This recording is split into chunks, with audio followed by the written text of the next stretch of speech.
Detik-detik artileri Rusia meratakan posisi angkatan bersenjata Ukraina di arah Svatov. Rekamannya ramai beredar di media sosial Telegram pada Sabtu 25 Februari 2023. Diketahui sebelumnya musuh berada di atas bukit, mencegah infanteri Rusia bergerak maju. Namun, artileri dari kelompok Rusia datang membantu dan menghancurkan sejumlah prajurit angkatan bersenjata Ukraina seperti yang terlihat dalam rekaman. Ledakan demi ledakan terus terjadi di semua titik pertahanan pasukan Ukraina. Akibatnya tak ada kesempatan bagi tentara Ukraina untuk hidup, terlebih melakukan serangan balasan.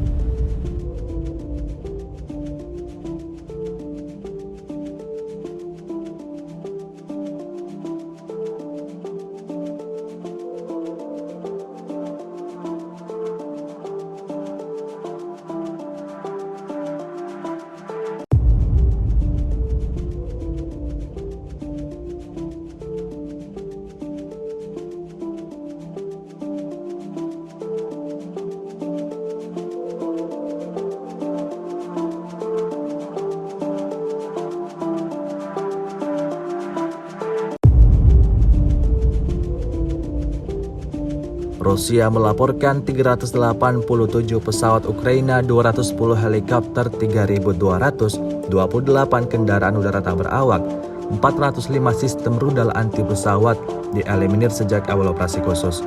Sementara itu dari kubu Kiev, Kementerian Pertahanan Ukraina melaporkan 970 tentara Rusia dieliminir dalam sehari terakhir. Total 146.820 prajurit Federasi Rusia meninggal sejak awal konflik hingga hari ke-366.